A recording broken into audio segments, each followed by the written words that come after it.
पहले दिन 50 लाख आदमी वहां पर स्नान करेगा, लेकिन शाम को 5 बजे खबर आई कि 1,65,000 आदमी तो स्नान कर चुका।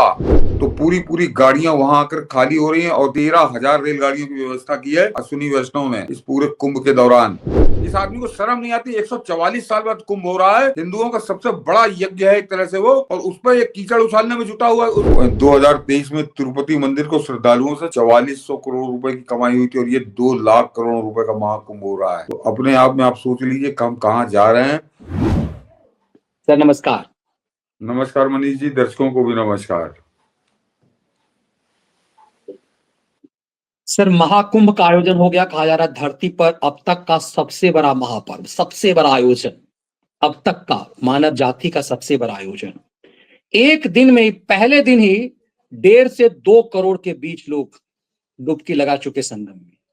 अनुमान लगाया जा रहा है कि 45 से 50 करोड़ लोग इस 45 दिनों में डुबकी लगाएंगे, एक अनुमान है। और मैं जैसे भी इंट्रो में कह रहा था, एक मैंने चाय वाले को देखा हुआ, चाय बेच रहा है और कह रहा है कि मैं 3 से 4 लाख रुपए तो आराम से कमा लूंगा, अंदाजन कह रहा हूं, उससे ज्यादा भी हो सकता है।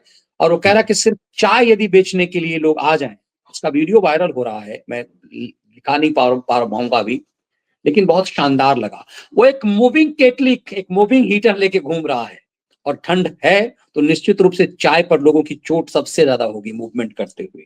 और वो कह रहा है कि सिर्फ चाय यदि लोग भी यहाँ बेचने आ जाएं तो उनके साल भर की कमाई, जो लोअर मिडिल फैमिली के लोग हैं, उनकी साल भर की कमाई सिर्फ कुंभ में हो जाएगा।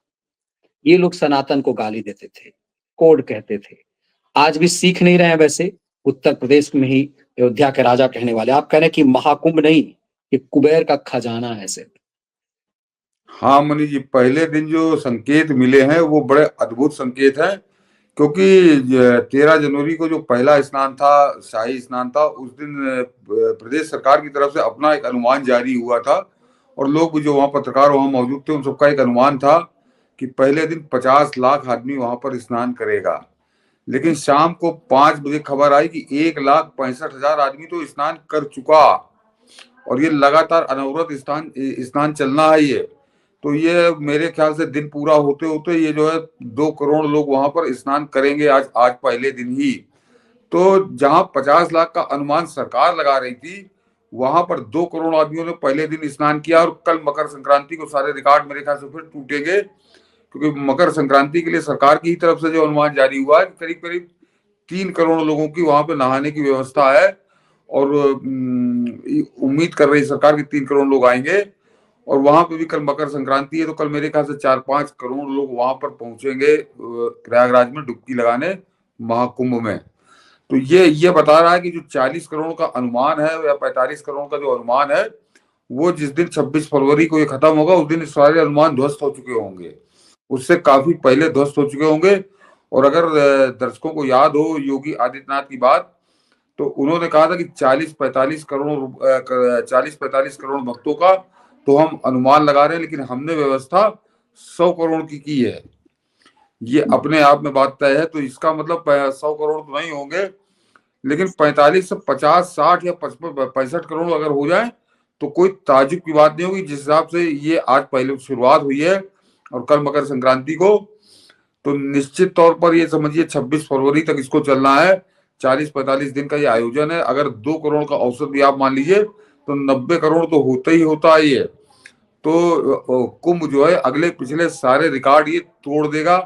और जहां तक पैसे की बात है, तो अद्भुत अद्भुत आयोजन है। मैंने कुछ नोट करके रखा, निकाल के रखा, अभी मैं बताता हूँ दर्शकों से कि क्या कमाई होनी है यहाँ पर उन भक्तों के द्वारा, वो भी जिसकी कल्पना के बाहर है। जो सनातन धर्म की बात कर रहे हैं उस पर तो मनीष जी हम लोग अभी बात करते हैं। पहले जरा समझ लीजिए कितना भव्य आयोजन है कि 10,000 एकड़ में मेला क्षेत्र बना है, 10,000 एकड़ के अंदर।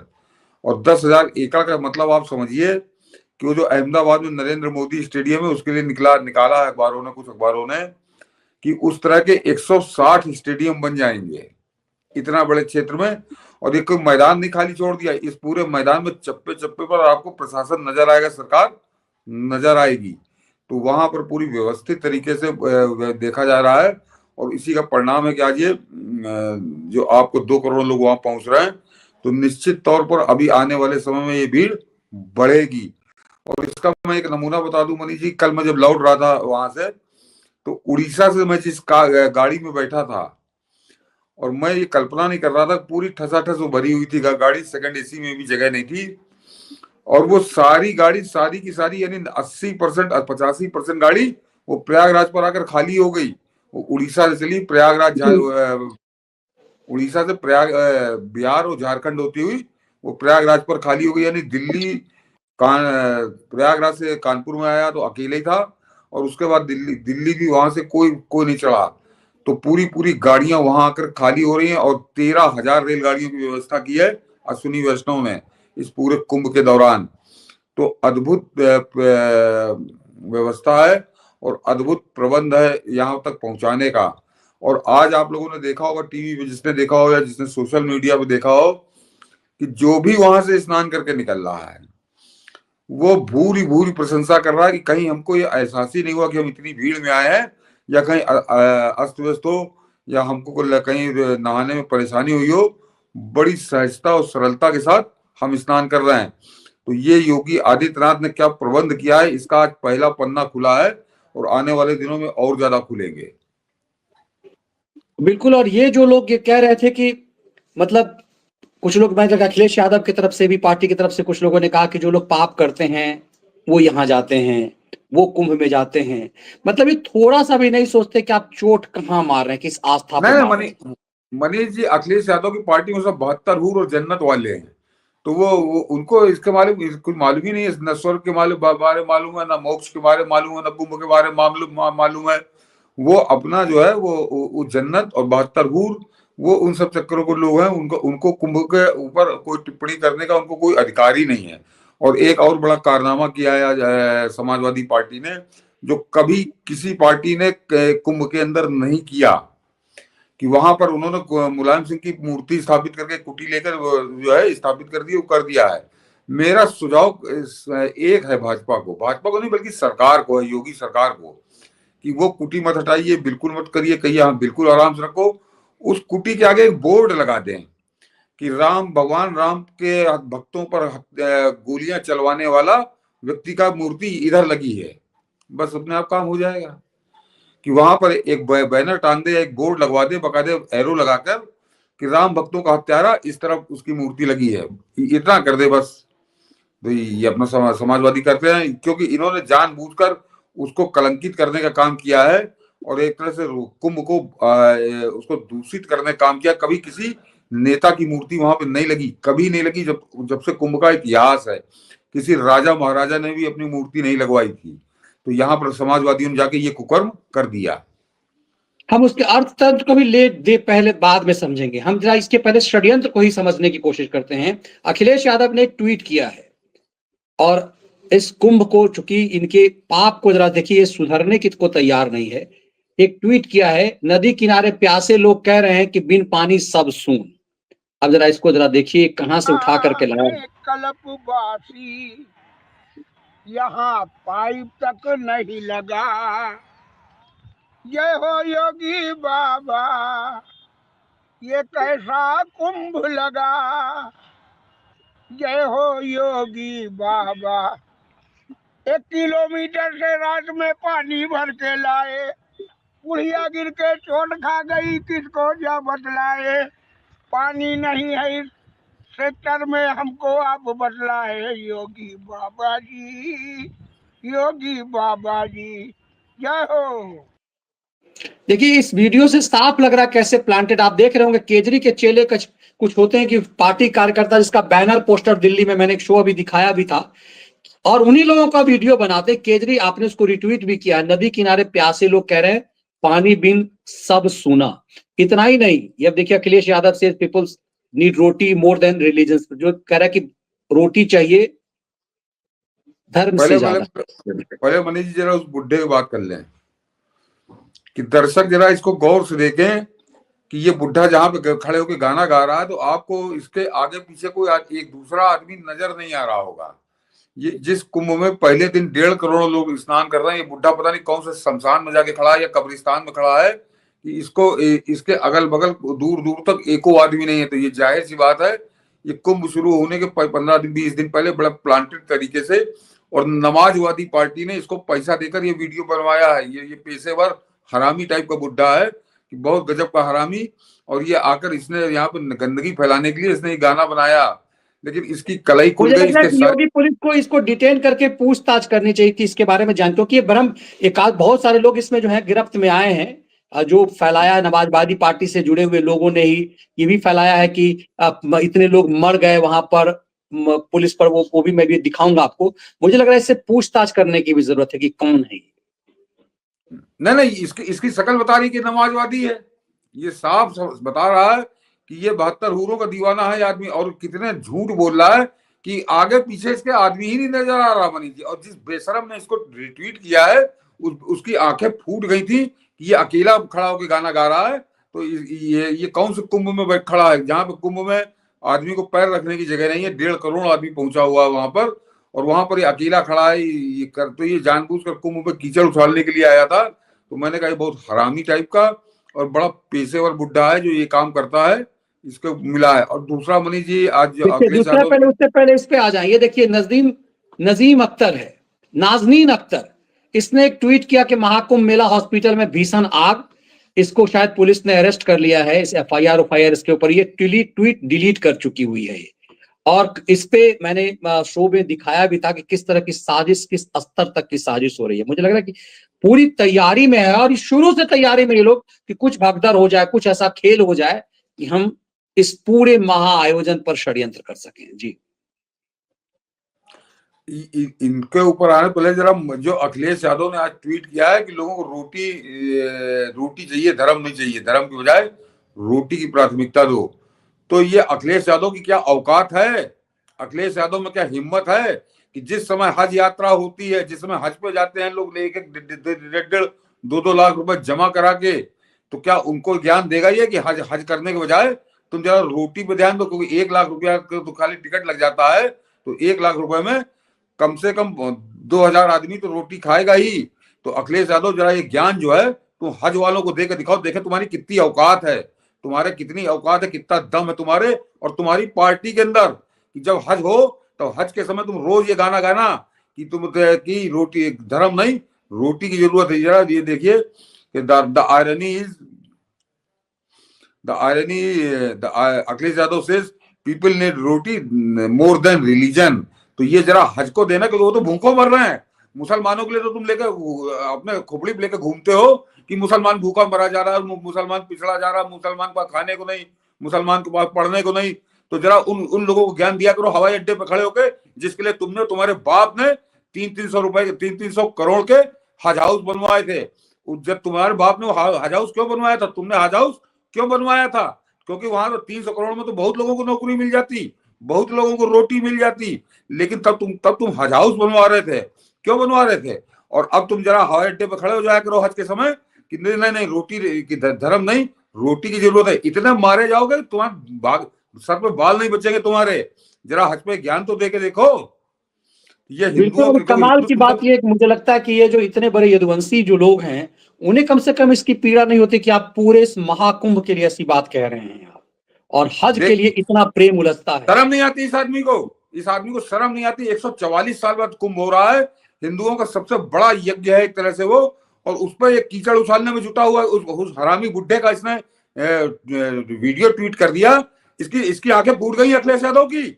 इसको दिखाई नहीं दिया कि आदमी अकेला खड़ा है उस सैकड़ों एकड़ में। तो यानी ये कम से कम महीने 1.5 महीने पहले खड़े होकर इसने, जब वहां काम चल रहा था, तब इसने बना डाला वीडियो। तो ये बुड्ढा, इस बुड्ढे को इसका मतलब अखिलेश द्वारा प्लांटेड बुड्ढा है ये। और ये आदमी सिर्फ कुंभ के ऊपर कीचड़ उछालने में जुटा हुआ है। इसको शर्म नहीं आ रही? ये अपने आप को हिंदू कहता है और ये कह रहा है कि धर्म नहीं, रोटी की जरूरत है। तुम्हारे औकात हो तो तुम जरा हज पे एक बार बयान देके देखो। औकात नहीं तब तुम 300 करोड़ रुपए हिंदुओं के टैक्स से पैसा लील के तुम मुसलमानों के लिए हज हाउस बनवा रहे थे। तुमने बनवाया, तुम्हारे बाप ने बनवाया। तो 300 करोड़ का हज हाउस जब बनवा रहे थे तो तुमको रोटी नहीं याद आई, तब तुमको धर्म और रोटी का फर्क नहीं नजर आया। अब क्योंकि अब क्योंकि कुंभ हो रहा है और तुम्हारी धज्जियां उड़ रही हैं, क्योंकि तुमने जब 2013 में कुंभ कराया था अखिलेश यादव, तब वो उसमें कुल 13 करोड़ लोग आए थे, कुल 13 करोड़। और उन 13 करोड़ में भगदड़ मची थी, 55 लोग मर गए थे। तुमने इतना कुव्यवस्थित कराया था। उस आजम खान जो जेल काट रहा है, सजा याफ्ता को तुमने उस कुंभ का हेड बनाया था। तो तुम्हारे कर्म जो है वो तुम्हारे सामने आ रहे, इसलिए तुम सत्ता से 10 साल से दूर हो। अभी 10-20 साल और दूर रहोगे, तुम्हें सत्ता नहीं देने वाला, क्योंकि वो ईश्वर की मर्जी में मिलती है सत्ता। तो तुम इस तरह से जब हिंदू धर्म के द्रोह पे उतर आए हो, हिंदू धर्म के विरोध करने पे उतर आए हो, एक हत्यारे की तरह हिंदू धर्म की हत्या करने पे तुले हुए हो, तो तुमको तो दंड निश्चित मिलेगा। और बिल्कुल। और इसके अंदर मैं अक्सर ये मानता हूं कि कोई भी पॉलिटिशियन, कोई भी राजनेता यूं ही कुछ बयान नहीं देता। इसका मतलब है कि अखिलेश यादव यदि ऐसा बयान दे रहे हैं तो कहीं ना कहीं तुष्ट कर रहे हैं अपने वोटर को। तो तुष्टिकरण के वोट को तो समझ में आता है, लेकिन सनातन में घोर आस्था रखने वाले जो एमवाई जोड़ है, वो कैसे अखिलेश यादव के इस बयान से संतुष्ट हो सकता है? वो कैसे इस बयान से खुश हो सकता है? मनीष जी, ये चिंता, ये मंथन तो उन यादवों को करना चाहिए जो अपने आप को, जो इसको नेता मानते हैं। आज ही कहीं बात हो रही थी तो वो कह रहे थे अगर यही स्थिति रही तो आने वाले 10-5 साल में यादवों की बड़ी दूसरी स्थिति हो जाएगी। उनको बड़ी दूसरी निगाह से लोग देखने लगेंगे। बहुत मतलब अब मैं बोल नहीं सकता हूँ कि क्या स्थिति अखिलेश यादव ने अपने बयानों से और अपने कर्मों से कर दी है। ये आदमी कुंभ को गरिया रहा, कुंभ को लांछित कर रहा, कुंभ को अपमानित कर रहा और अपने बाप की प्रतिमा वहां लगवा रहा कुंभ में, ताकि इसको वोट मिले, इसको राजनीति करनी है, लेकिन कुंभ को लगातार अपमानित करना है। इसको विवेकानंद नहीं याद आए, आज उनका जन्मदिन है, जिन्होंने कहा था कि गर्व से कहो हम हिंदू हैं। इसके मुंह से निकलेगा एक बार? ये जो 5 दफे नमाज पढ़ने जाते हैं, इनको जरा ज्ञान देगा कि 5 दफे जाके तुम नमाज न पढ़ो, तुम जरा रोटी की चिंता करो। नहीं कह सकता, इसकी औकात नहीं है। लेकिन हिंदू धर्म को गाली देने के लिए ये बाणासुर बन के चला आता है सामने। लेकिन चलिए, ये इन लोगों की पहचान इस लिहाज से जरूरी है, लेकिन सच इससे अलग है। सच इससे अलग है कि ये महाकुंभ तो कुबेर का खजाना बन करके आया है। सनातन आस्था, और देखिए ये कुंभ को गाली देंगे। ये एक मौलाना जो है ना, 4 दिन पहले जो उसने कहा था कि कुंभ जमीन है, ये वक्फ की जमीन है, बाद में उसने माफी मांगी, कहा कि योगी आदित्यनाथ ठीक कह रहे हैं, वक्फ वाले तो गुंडे हैं, भूमाफिया हैं। योगी आदित्यनाथ ने कहा एक एक भूमाफिया से 1-1 इंच जमीन छीनूंगा। अब ये कुंभ में व्यस्त हैं, और ये कुंभ का पूरा ये आ रहा है कि ये कुंभ भारत के अर्थतंत्र को इतनी मजबूती देगा। दुनिया भर से लोग आ रहे हैं, मतलब फर्स्ट डे ही जापान से लेके अमेरिका तक बड़ी संख्या में सनातनी बनकर के लोग यहाँ आए हैं। और जैसा मैं कह रहा था कि एक चाय वाला कह रहा था कि वो 3 से 5 लाख रुपए कमा के जाएगा इस कुंभ से, कमा के जाएगा। वो कह रहा है कि लगाने की बात नहीं कर रहा, इतना कमा के जाऊंगा। आप कह रहे कि ये कुबेर का खजाना खुलना है। अब बताता हूं मनीष जी कि अनुमान लगाया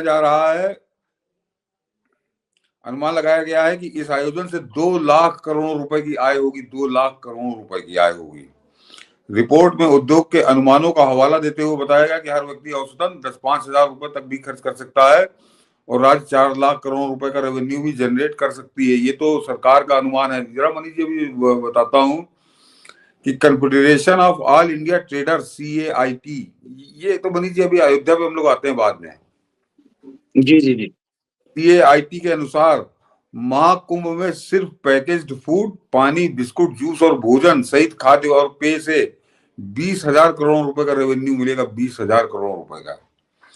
वहीं धार्मिक चीजें जैसे तेल, दीपक, गंगा जल, मूर्तियां, अगरबत्ती और धार्मिक पुस्तकें और प्रसाद जैसी चीजों से 20,000 करोड़ रुपए की आमदनी होगी, अनुमान है। स्थानीय और अंतरराज्यीय सेवाओं और टैक्सियों सहित परिवहन से 10,000 करोड़ रुपए और पर्यटन सेवाओं जैसे टूर गाइड, यात्रा पैकेज और संबंधित गतिविधियों से 10,000 करोड़ रुपए का रेवेन्यू जनरेट होने की संभावना है। और जो अभी आप दिखा रहे थे वो बता दूं कि महाकुंभ में श्रद्धालुओं की संख्या पाकिस्तान की कुल आबादी से लगभग 2 गुना ज्यादा होगी। आंकड़ा अमेरिका और रूस की, अमेरिका 33 करोड़ और रूस 14 करोड़ से भी ज्यादा होगी, हो सकती है ये संख्या। इसे अगर प्रति श्रद्धालुओं के हिसाब से देखें तो ये संख्या, कुंभ में 1.5 लाख पब्लिक टॉयलेट बनाए गए हैं।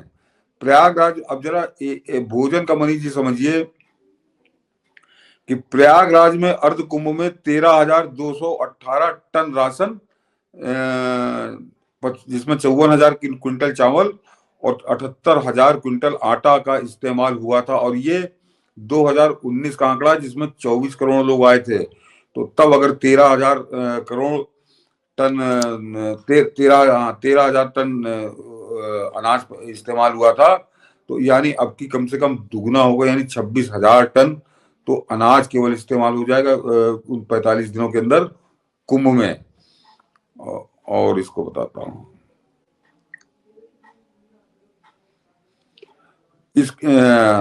इसकी तुलना स्वर्ण मंदिर में लगने वाले दुनिया के सबसे बड़े लंगर से करें तो वहां हर दिन 10 क्विंटल और 100 क्विंटल आटे की खपत होती है। ये दुनिया का सबसे बड़ा लंगर है वो।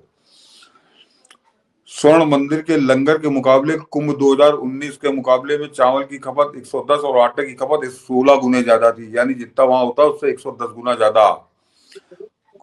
2023 में टूरिस्ट से बुर्ज खलीफा की 20 गुना कम कमाई हुई थी जितना यहाँ पे होगा। 2023 में तिरुपति मंदिर को श्रद्धालुओं से 4400 करोड़ रुपए की कमाई हुई थी और ये 2 लाख करोड़ रुपए का महाकुंभ हो रहा है। तो अपने आप में आप सोच लीजिए हम कहाँ जा रहे हैं और क्या सनातन धर्म करता है। और अब जरा मनीष जी वो अयोध्या वाली दिखा दीजिए जो खबर, इसी से जुड़ी हुई खबर है वो। जो लोग अयोध्या पर ऐसी ऐसी बातें कर रहे थे उनको जी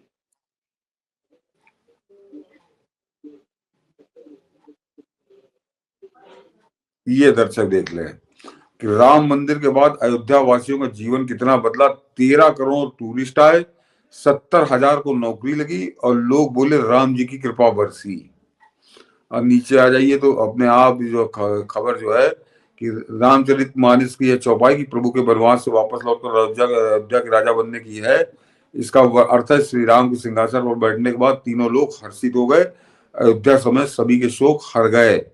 रामराज बैठे त्रिलोका हर्षित भय, ऊपर आइए, हर्षित भय गए सब शोका। तो ये रामचरितमानस की पंक्ति चरितार्थ हुई है अयोध्या के अंदर।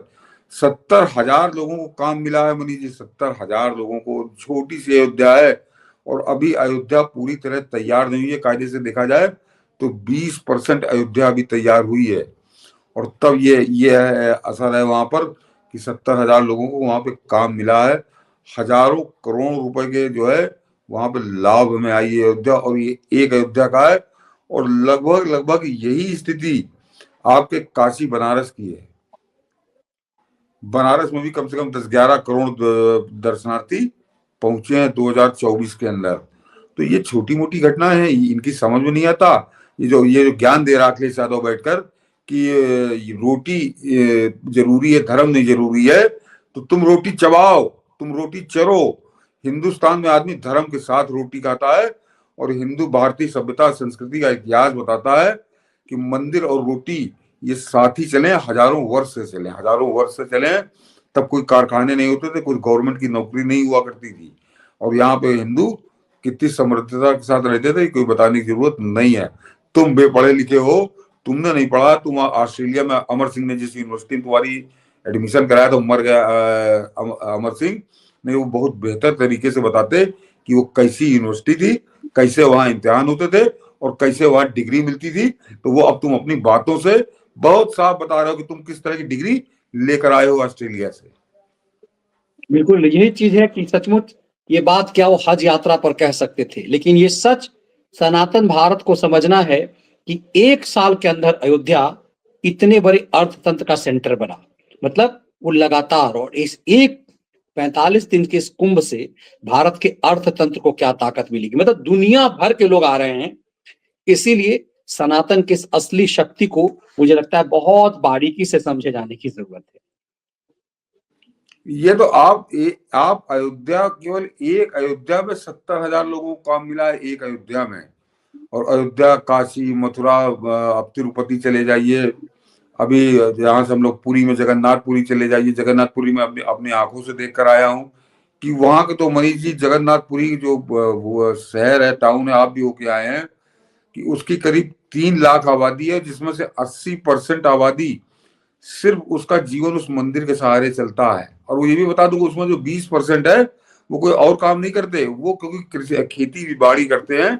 तो वो अपने खेती के काम में व्यस्त है। 80% आबादी, यानी अगर आप 3 लाख का 80% निकाल लीजिए तो 8 यानी 2.5 लाख आदमियों का जीवन, उनके घर में चूल्हा उस जगन्नाथ मंदिर की कृपा से जलता है।